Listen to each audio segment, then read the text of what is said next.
This is Sportish. Do it better. This is Sportish.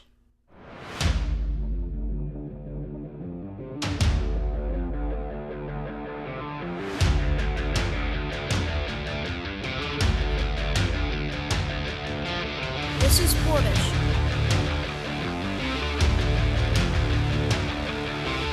This is Sportish.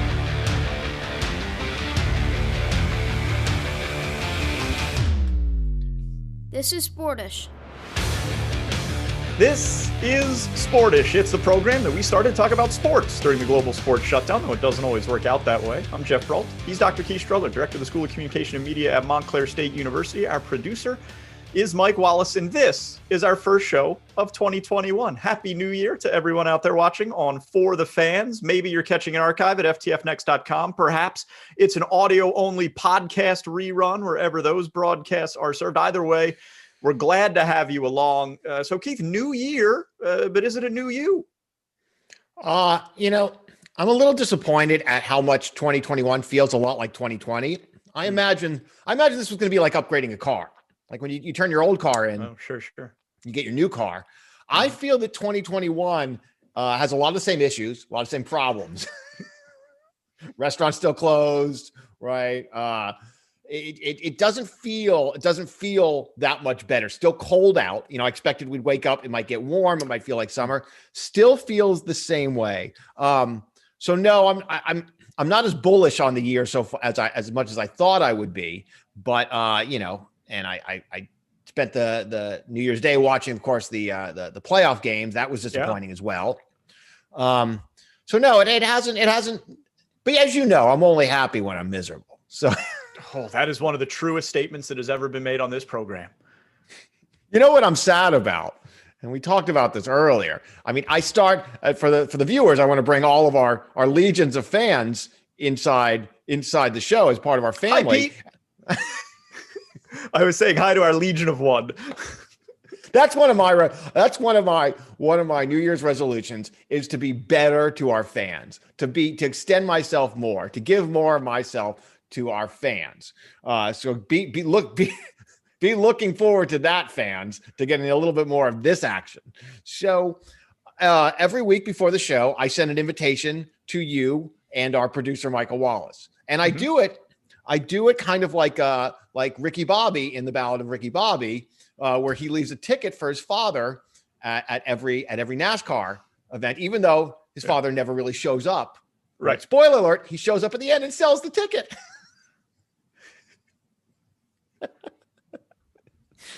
Stay tuned, by the way, later in the show for my review of Class Action Park, which has been out for several months already.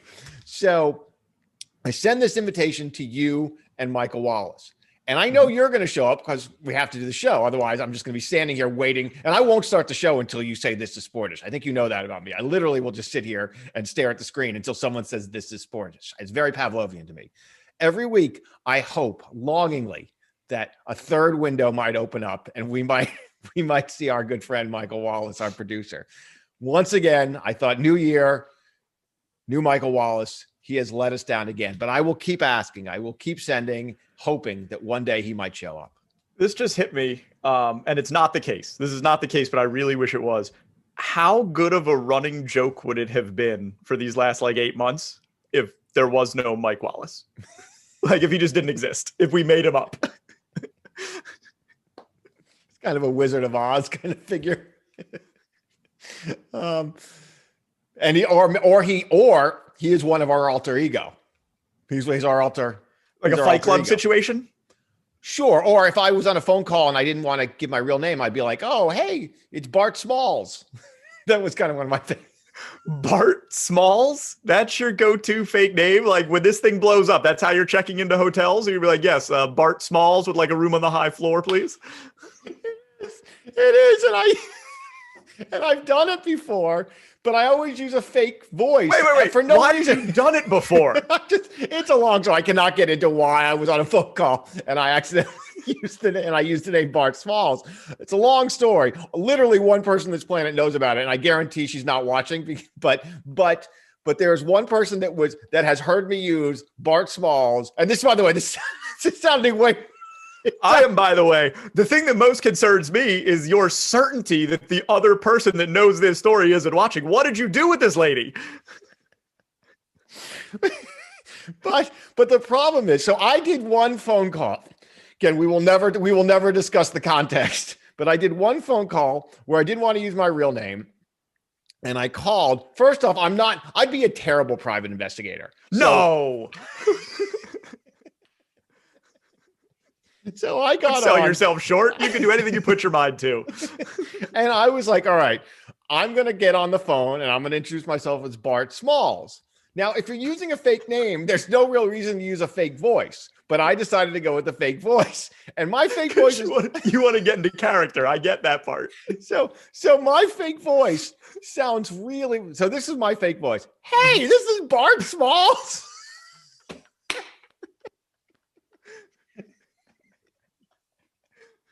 But what? The problem, not to get all James Lipton on you.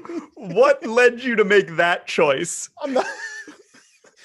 Regardless. So I did that. So I get on. But the worst part is because I was so focused on the voice, I forgot the name. So I got on the call. They pick up like, hello. And I'm like, hey, this is Keith Strudler. Hey, this is Bart Smalls.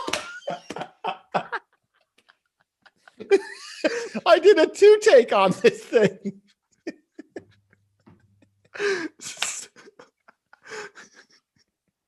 It's really happened. It really happened. I mean, you have to give us the context of this phone call now. You have to. The statute of limitations has surely expired. There was let's just say in a previous job, we were unclear about someone's work status, shall we say? So we were calling a former employer. And so I just didn't. And there was, by the way, I probably could have used my real name. This person would not have cared less. But there was something I wanted to check on, and I felt that it was best to check on this in kind of an undercover kind of way. And so there was one other person in the room with me to make sure I did it right. She did not do her job either. What was her job? Her job was to keep me on script. And so that's really hard. As someone who also has that job, it's a really hard job. And I think once I started with, hey, this is Keith. Hey.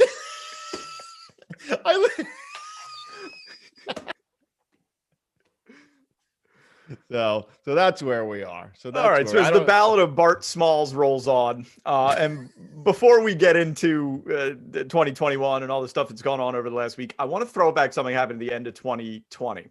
The most notable thing that happened at the end of last year is that we hosted a White Elephant gift exchange. Some people are saying it's the best segment in television history. Yeah. But we weren't the only White Elephant gift exchange that happened at the end of last year. The Boston Celtics held one. And it may have destroyed their team chemistry. Boston, a 500 team. They're 1-1 since this White Elephant. Keep that in mind. Marcus Smart, at the end of their White Elephant, had a 12-year-old bottle of whiskey in his possession, which I guess Marcus Smart was very happy about. Must be a big whiskey drinker, 12-year-old whiskey. It's a good product to get out of a White Elephant. Obviously, what does that run? What does that run?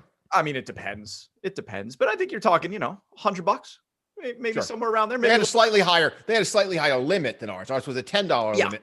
Yeah. And by the way, I bought a lot of things at Five Below. Have you ever gone to Five Below? No, never. No. It's like a dollar store type situation? Yeah, but everything's $5 and less. I'll tell you what, you can do some damage at Five Below. So next year it might go down to 5 because you can. I bought for Elliot's like virtual birthday party. We were giving out gifts. Anyone who won anything, I got a home version of Wheel of Fortune. Wow. And that was less than $5? $5. Wow. Do you have any left? I can get more. How great would it be if we played Wheel of Fortune on the show? Just all. Not that great. I don't think it'd be that great. I also don't think it'd be that legal. I'm pretty sure Merv Griffin has that game locked up. Go ahead, continue on. So the White Elephant, the far more exorbitant White Elephant. There was drama at the end. Marcus Smart's holding this 12-year-old bottle of whiskey. Okay. But it gets stolen from him at the end. And you know what he was left with? A karaoke machine.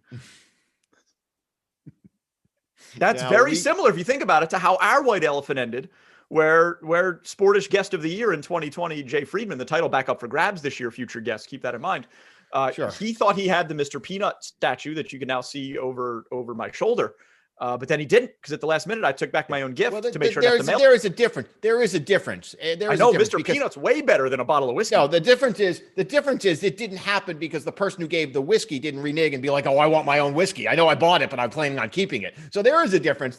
I'm thinking that this didn't. There was.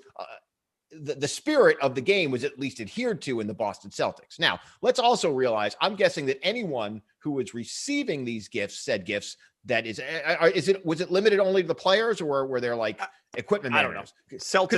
Celtics locker room folk. I don't know who. Well, there could be a big income gap, right? I mean, there could be a big income gap between the guy who's doing the laundry and the guy that's playing center. So regardless, he lost the whiskey, and now he ends up with the karaoke machine. Now, I'm going to give you my first really scorching hot take of 2021. My first scorching hot take of 2021 on the show. The karaoke machine is a way better gift than that whiskey. Way better gift. And I'm going to say the karaoke machine might be one of the best gifts ever in as a white elephant. It is a go-to gift. So 100%. It's 100%. And I'll give you several reasons why. First off, gifts are for things that you would never buy yourself. That's the first rule of gifts. Okay. That's why you don't give people utilitarian gifts. So you don't be like, oh, I knew you were going to buy some new shoes, so I got them for you anyway. Well, if you're going to buy them, no, give them something they would not buy. Give them something they'd never buy for themselves. Okay. Right? Good rule. So far I'm on board. Good rule. Good rule. So like, hey, I know you needed food and clothes, but what you really wanted was a smoke machine. There's a point when that goes too far, obviously. But generally speaking, you kind of find that sweet spot in between the, like, hey, they're able to, their life's okay, they're doing all right. And the absolute ridiculous. Like I bought you a monkey. I'd like our audience to keep in mind at this point that just prior to us going on the air, Keith Strudler referred to his house as the Palace of Versailles. So that gives you an idea of the type of person who's making these statements. Just keep that in the back of your head as you continue, offending people who, gave someone a mortgage payment as a gift. Different is, I believe, and I'm not complaining. I believe Napoleon actually paid lower taxes, and that's adjusted for inflation. So, not complaining. The schools are great. On the other hand, there's a limit. So regardless, so you might buy yourself like a nice bottle of whiskey. That's a normal purchase. You would never. You have to be crazy like me, because I have a karaoke machine. You have to be crazy like me to buy yourself. We mentioned Versailles. You probably have a whole karaoke room. Probably have the season 7 runner-up of American Idol chained up in there. By the way, you know what's about to come in? Fortunately, my kids, we know what LA's birthday present is? This is a great present. A Papa Shot. Okay. Yeah. That's a great present. That's a great present. And it completes the set. I'm looking right now at a pinball machine, dome hockey, air hockey table, pool table. Now we got Papa Shot. Do you want everyone who watches this show to hate you? Like, is that your goal? Is that what you want? And we like to play those after we get done having a dip in the heated pool. I'm married up. What's the problem with that? Don't. No, I'm going to get this wrong. Yeah, don't hate the player, hate the game. Did I get that? I got that right? You got it right. All right. Yeah. So all right. So a karaoke machine is the thing that you would never buy for yourself, but you kind of secretly want. The whiskey's not. The whiskey, you're always going to get whiskey. You go to a store, you go to a liquor store, I'll get some whiskey. That's a normal gift. That's a utilitarian gift. Secondly, unlike now, if you overuse the whiskey gift, right? The whiskey gift is one of those gifts, you use it a little bit too much, it gets worse. The karaoke machine, you use it too much and it just gets more and more awesome. The fifth Sweet Caroline, the fifth rendition of Private Dancer by Tina Turner, which, by the way, I don't need the words to that one. It just gets better. Third, all right, you might think that the whiskey makes for a good party. The whiskey makes for a demure, a boring party. You turn on a karaoke machine at any party and it's better. It's always better. So the karaoke machine, it's always, the more you do, the better it is. It brings friends together, right? And it's something you'd never buy for yourself. The whiskey, on the other hand, it's a normal price. You might as well give someone a gallon of milk. Give someone a gallon of milk. So look, here's just where this whole thing goes awry. And it's also where the Celtics have an opportunity to come together as a team. You can't have a karaoke party without alcohol, right? You just can't. Like sober karaoke, I can't imagine anything worse than sober karaoke. The views stated by the host do not necessarily reflect the views of the program. You just got to blend these two things together. Marcus Smart and get a little bit of the 12-year whiskey when he invites everybody over to his house for the karaoke party. I feel like I've solved everyone's problems. All right, it's fine, but I'm just telling you, you seem to think that he got shafted when he lost his whiskey and he ended up with the karaoke. I think he just got a major upgrade. You know what I've given out as a white elephant gift before? It was very popular. Yeah, a Sportish t-shirt. Oh yeah, a shake weight. Okay, that's a good white elephant gift. Yeah, it's a great white elephant gift. Yeah. Okay, that's a good one. No transition here, obviously. So the biggest story of the new year. Do you like how I just gave up? I was like, this is not possible. Harry the Sixth. The top story that we want to talk about in the actual world of sports, and every once in a while we will veer dangerously close into doing a sports take show, if you will. Over $100 million in payouts have been committed to fired Division I head football coaches already in a year that a lot of people thought coaches would have more job security than ever because schools wouldn't want to pay these $100 million buyouts. Now, this year more than ever, we've learned that schools are making sure that the message is out there that this money is not coming from the school. Oh, no. It is being covered by private booster donations. But Keith, tough look, in my opinion, for these, I think it's now 13 total schools committing over $100 million to fire people. It's a really tough look. I think the one that I thought was, we all just saw recently was the Texas firing. Right. Because, by the way, it was, millions and millions of dollars for the assistant coaches. Yeah. Like, it wasn't just it's like a $25 million payout by the time that thing is done. And Steve Sarkisian is not coming cheap. Right. So it is, they are going to, this is going to be a total payout. They're going to write a check over time for like $60 million when this thing is all done. And not for nothing, the Longhorns went 7-3 this year. Longhorn, they had by all accounts, they had a decent year, right? And in a crazy kind of, if we're going to get really sportsy, you could make the argument the Longhorns haven't been they haven't been Alabama really, in some cases, ever. They aren't this long-standing national. Give me their long wall of national championships. They should be better. There's a lot of reasons why that team should be, the best team in the country, but they're not USC. They're not. And so the idea that Tom Herman would come in there and turn this into something it's probably never been is kind of ridiculous. By the way, let's also not forget the fact that they fired a coach who did nothing more than usually go 8-2 or 10-1 every year, who's now kind of kicking ass at North Carolina, doing a great job. So it starts to look ridiculous, right? Not only do I think the optics of spending all of this money on sports at a time when everyone is absolutely kind of scared about the economics of higher education, I think it also sends some bad optics about your program, right? That you really can't seem to get it straight. Tom Herman was everyone's favorite coach, right? He was everyone's favorite coach. When he was at Houston, he was a genius. And by the way, how much is he boy, maybe Houston wasn't so, actually, that's not even true. I've never talked, almost every coach that's done this, you're like, oh, don't you wish you had stayed? They're like, yeah, there's about 100 million reasons I'm not. Exactly. We talked about this a couple episodes ago. How upset can you really be when you get fired and then somebody hands you a check for $20 million?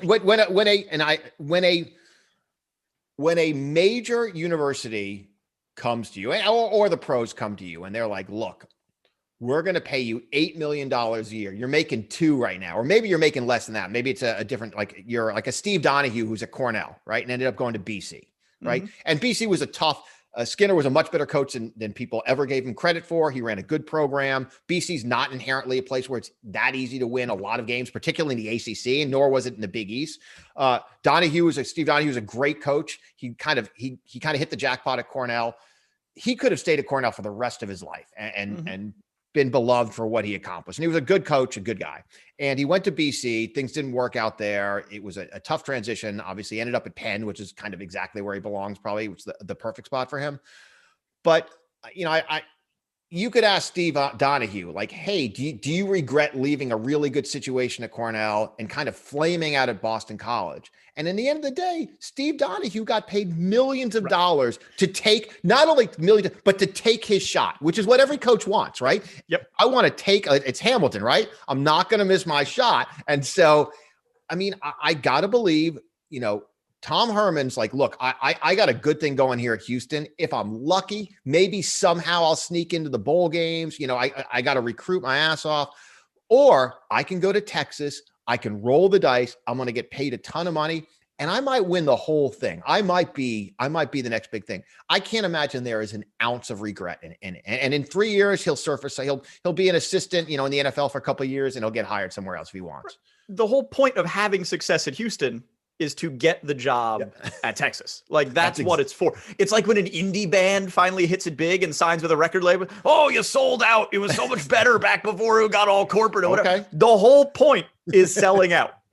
That's achieving the goal. The introductory press conference is when his goal was achieved. How many people are like, you know what? Here's the life's goal. We're going to get a band together, and our entire lives, we're going to struggle to pay rent. That's the goal. We're going to always remain just below the radar. That's the goal. Of course not. The goal is to hit it big. And so I don't think any of these coaches have any regrets. But what I do think is, Steve Sarkisian, kind of tell me about his huge success at, right? He got fired for a substance abuse problem. And even putting that aside, he was more average at USC than Tom Herman was at Texas. Yes. So how is this going to be better? It really does seem at some point that these coaching decisions are being made to appease a very select group of very wealthy people, right? Yep. At some point, and looking at Texas, you have some very, very wealthy and formidable and powerful boosters. There's a lot of oil money and real estate money at UT. UT's booster base must be, I can't imagine there's a Division I athletics program that has a more robust, wealthy, powerful booster base than that. All right. I think I'd agree with you. Yeah, right? I think I'd agree with that. And at the very least, they're in the top ecosphere, right? Yes. The top. Although, I guess, you could think like T. Boone Pickens at Oklahoma State, who literally gave billions of dollars. Just one guy who made that outrageous commitment. That's an army of one. Yeah. That's an army of one. Yeah, no, they're in there. But Texas has got a deep bench, right? I think it's a fair argument. Yes.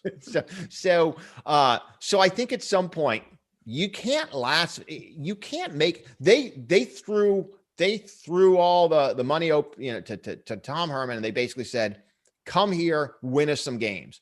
And everyone played along with it. Those same boosters 5 years later, how long was it? 4 years, 3-4 years? I can't remember at this point. 5 years later, it's not happening. They're going to say, do it again. Like, that's not what we paid for. We don't mind paying, but that's not what we paid for. And so it puts the athletic directors at a near impossible place. And I will say, I don't feel sorry for them. They get paid a lot of money to do this, but I do think, particularly given the success of a very select group of elite head coaches, right? When you're now looking at Alabama and a couple of other places, right? Yeah.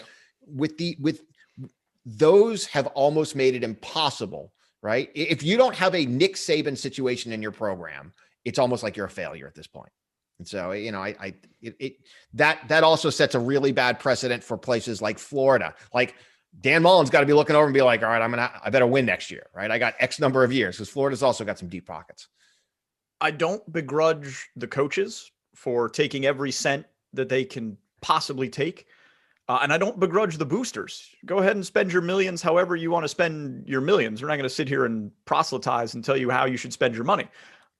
From the university standpoint, though, my God, is this just this is probably the most glaring bit of hypocrisy in a situation that is just rife with hypocrisy. You've got schools like Texas that are asking, non-football and basketball coaches to take pay cuts. You've got hundreds of people being laid off. You've got programs being cut.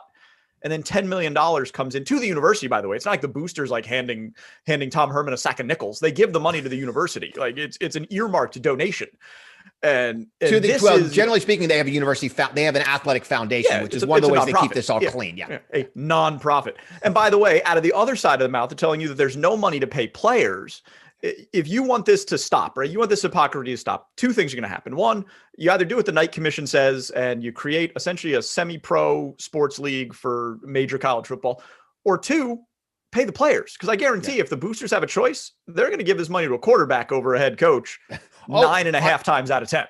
I think you're like, I don't think the boosters have any moral ambiguity about paying the players. They'd be look, they were trying to pay them under the table for years. There's no problem there. Don't you love that? What's one of the first things that people say when you're like, well, college athletes should be paid? They'd be like, do you just want the guy who owns the car dealership handing out money to all these players? Sure. He's handing them out to the head coach. Why not hand him out to the offensive line? Like, how is it okay for the boosters? Because they use this, by the way, as like why it's okay. They're like, it's okay. I mean, it doesn't come from the school. It comes from the boosters. That's fine. So it's fine for them to pay the coach. It's not fine for them to pay the cornerback. And I don't understand why. Yeah, I do think this is, look, all of these things just keep pushing us towards the inevitability, which is this. I do think, and I don't know how it takes a lot to make that kind of change happen, but I do feel like we are moving towards the official or semi-official Power 5 version of college football, where the rules change a bit. I don't think all of a sudden, I don't think college quarterbacks are going to be getting paid, millions of dollars, but I do think there's going to be a whole new stipend system set up for the schools that can afford it. And the schools that cannot will play in a lower tier. The fallout is going to be remarkable. But again, look, in the end of the day, none of those non-Power 5 schools have any chance at winning the championship anyway. I mean, Cincinnati had zero chance. Three teams have a chance. Yeah, 3 teams have a chance. And the other argument that, well, if you allow the players to get paid, the same 3 teams are going to get all the good players, just like it is now. It's the worst possible. If you allow the players to be paid, suddenly all the other schools have a chance, right? Like if you're a major, well-funded program that hasn't had a ton of success, I don't know, like Texas, saying that you can pay the players suddenly puts you in the conversation because now you can buy your way to the top. There's a way to do it. And there will have to be some caps on compensation. I mean, there are smart people that could sit down and say, all right, the payroll for a Division I college football team is going to be X, and which will allow players, maybe to earn up to $30,000 or $40,000 a year, I'm sure, something of that ilk, right? If you start to amortize what it costs to pay a roster of 40 or 50 college football players, a kind of a normal salary, it's going to be still only a fraction of what they're paying these top tier head football coaches. So I do think that's going to happen. The challenge is going to be, though, when it comes down to it, there are going to be some schools that are going to struggle. So I'm wondering what happens to, that the next tier in Power 5 schools. So now I'm just picking a random school, and this is a bad example because they do have some Phil Knight money, but Oregon State, or a school that doesn't have, the coffers, right? You take the Wake Forest, a lower tier there will be some struggles. And maybe this is maybe there isn't a Power 5. Maybe there's a Power 32 teams that form an entire different, I don't think that's going to happen, but there has to be something that happens. But yeah. So so Tom Herman's getting a lot of money, though. He's getting a lot of money. He's almost in Malzahn territory. But all that said, he's still not the highest paid coach being paid to go away. It's still Malzahn who's getting more money than Tom Herman to do nothing. Once major college football becomes professionalized, then we can start complaining about teams tanking at the end of the year to try to, improve some sort of draft stock to get the next grade high school quarterback or wherever they decide to allocate players at that point. Because that was the big hubbub in the NFL in week 17 was that the Eagles threw a game against the Washington Redskins, where if the Redskins won, they were in the playoffs. If the Redskins lost, it would have been the New York Giants in the playoffs. By the way, it's the team from Washington. Excuse me. Here we go. I apologize profusely. Me and Chris Collinsworth both making that mistake. It is, of course, the Washington football team. And I apologize for everyone who we just offended. Now, lot of hubbub about the Eagles throwing that game, Sure. which I think is wholly misguided and completely misplaced. Keith, your thoughts on the matter? So I don't have a problem with the Eagles, and I think throwing is a strong word. I think they would have been fine if they won. They just put in players that were tanking, losing on purpose. Pick your poison. But they just put in players that were wholly incompetent of making that happen. I mean, Right. they put in they put in a third string quarterback who was unaware that he might be playing that day. No, but that's where this whole thing falls apart. He was not unaware that he was going to be playing that day. Doug Peterson had said all week they were going to scratch Carson Wentz to dress Nate Sudfeld because they wanted to play him in the second half. And that's exactly what happened. So I would say this. Here's what I would say. I think every team has the option to do what's best for to do what's best for their franchise. Isn't that the idea? And they may have decided what is best for their franchise and for their fans is to lose that game. And that could be because of draft status. That could be because they want to see some other guys play on the field that normally don't get reps. I mean, what better time is there to see if your second string has any chops and to put them in an actual non-preseason NFL game when one team is trying to play hard. So it makes perfect sense to me. The problem is, and this is the problem, because I've been on Twitter, this is bad. This is bad for business. This is the NFL. The NFL promises, a certain and then I like the ones even more like the ones that are like the NFC East it's a family and we owe it to each other. And I'm like, come on, man. I'm like, just forget it. Right. But here's the problem. And it's the same problem that we have in the NBA. The problem is the business model of the NFL is to put on a really high quality product every week, an entertainment commodity. That doesn't always often it does line up with you play as hard as you can because you want to win, because you want to go, win a championship. So, 9 out of 10 times, the thing you want to sell on television is the same thing that we all want, which is players go out and give it their all, right? That's what you'd want. They literally would die on the field if they could to win a game. The problem is there are moments, generally speaking, towards the end of a season, or there's sometimes during the middle of the season. The Spurs were a great example. I mean, Pop was the perfect example of that. Like, I'll play I'll sit my stars every third game because that makes me better in the postseason, and that makes it more likely for me to win a championship. But that's not good product to sell. So the problem isn't that the Eagles did the wrong thing. The problem is the business model of the NFL does not always fall in conjunction with what is best for a team that's trying to win a championship, either now or later. And by the way, the dumbest one are the Giants fans are like, "How dare you, Eagles?" Like the Eagles owe the Giants. Right. Win more than 6 games. Win more than 6 games if you want to. Don't leave it up to a 4-10-1 Philadelphia team. But when are they like the Eagles? Like, we're going to do this for New York. We've always loved you.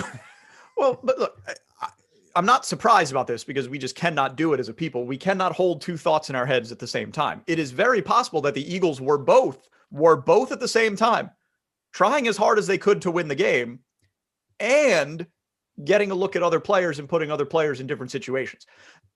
I don't think anyone is questioning that from Doug Peterson's play calling, going forward on a number of 4th downs and things like that in the second half, to how hard the players were playing until the final whistle, that the players that were on the field were trying to win. But what was best for the organization was to get a look at someone like Nate Sudfeld, and this is what the Eagles say. But also you go back to like the beginning of the game. They weren't using Jalen Hurts in the best way to use Jalen Hurts to try to win a game. They were trying to put Jalen Hurts in situations to figure out, hey, does this guy have what it takes to be a passer in the NFL? Because we all know that he can move around and he can be dynamic and he can make some things happen. Can he throw the football? So they weren't calling the plays to give them the best chance to win at the beginning of the game either. And by the way, all that considered, they still covered the spread. They did better than Vegas thought they would do. And people are thinking that they're out there tanking this game. It's lunacy. Yeah, I think that when you're paid to be an NFL athlete, you do owe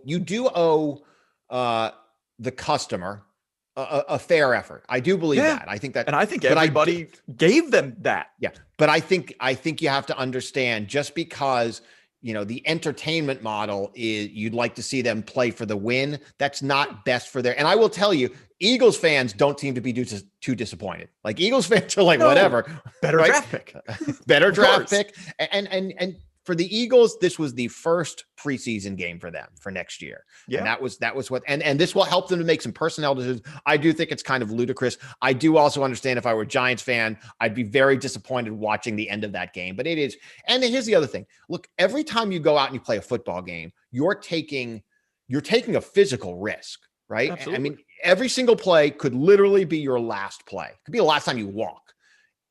If you have players that you think should not be playing because it might impact their longevity, right? Next year, the year after, let them sit. Let another player play. I mean, why?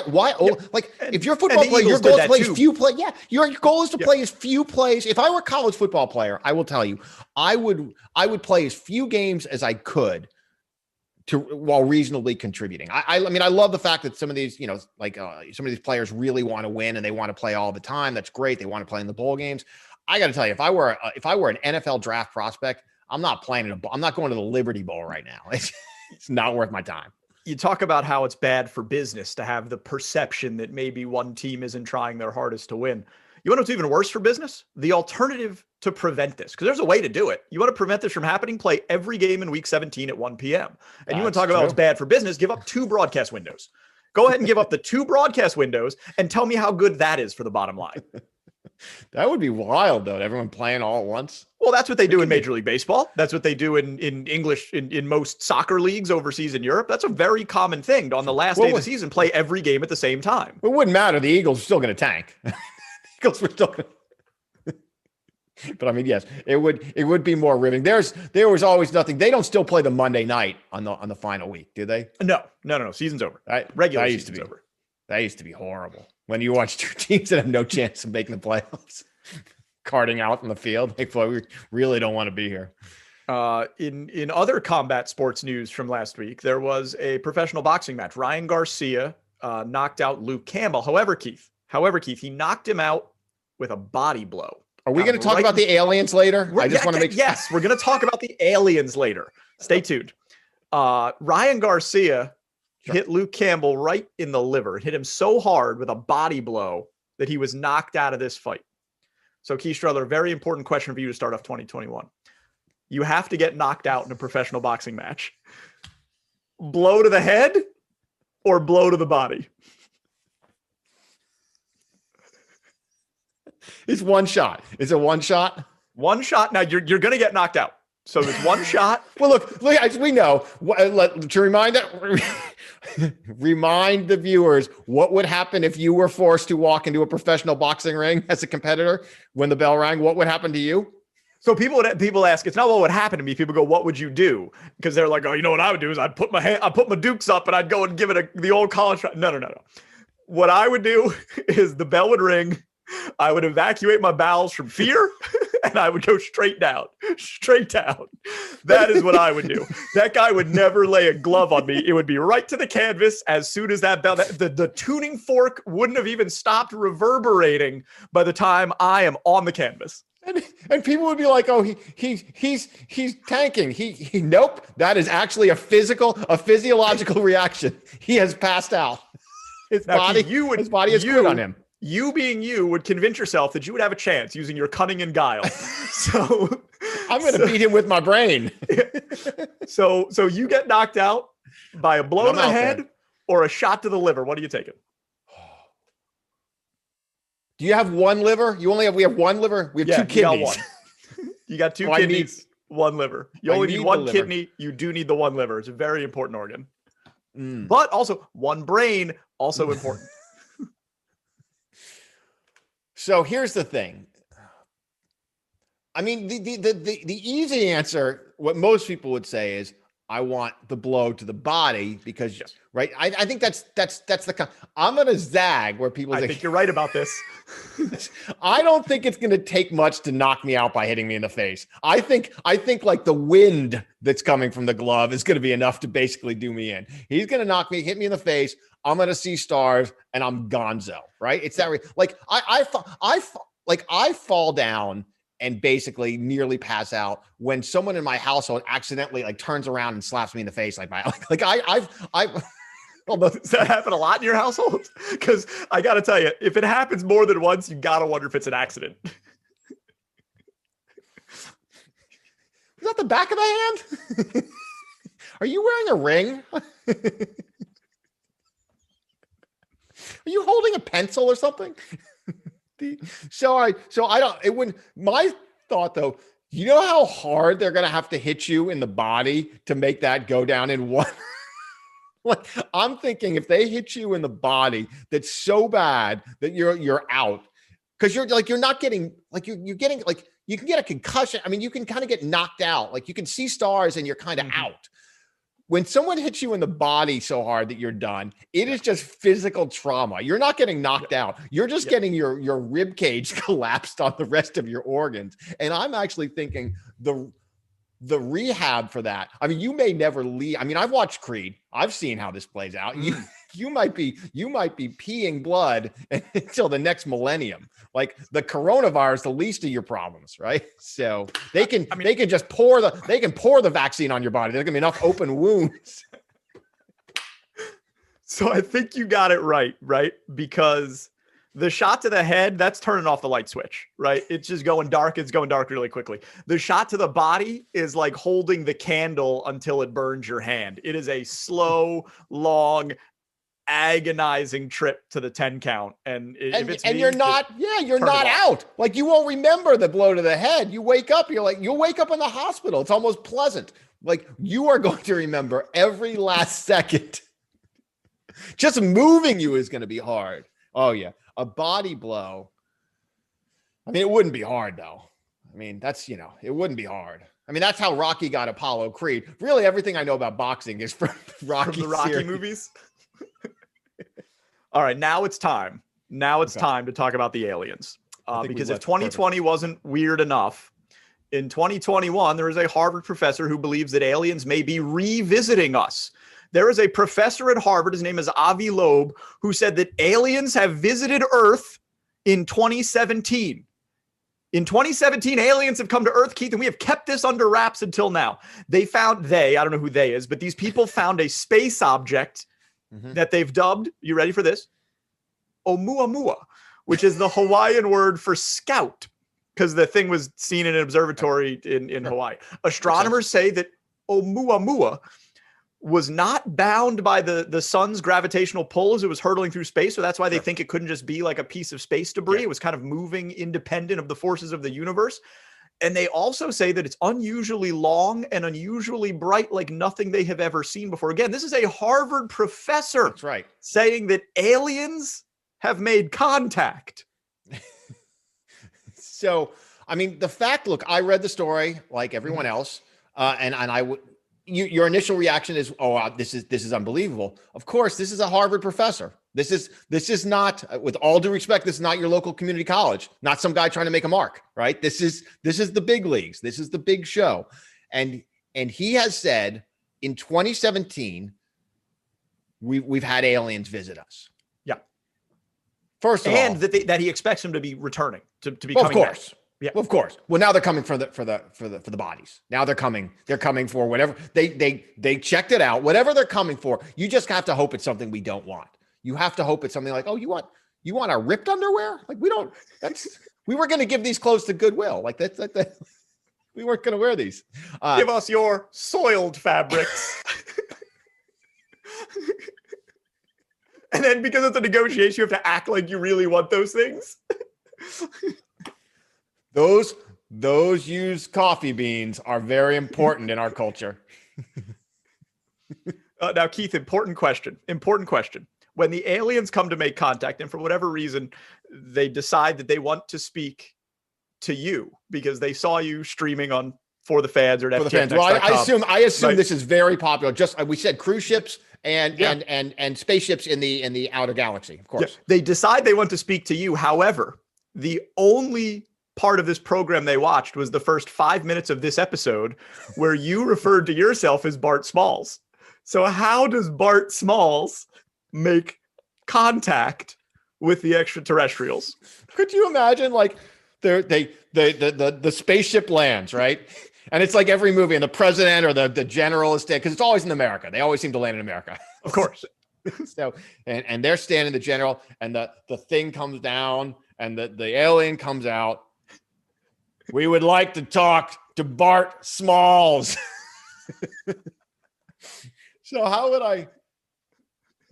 So I have to. Well, I'm just glad they didn't watch the Mike Breen Bang episode. Mike Breen would be very confused. So I would have to come out and be like, hey, aliens, this is Keith. This is Bart.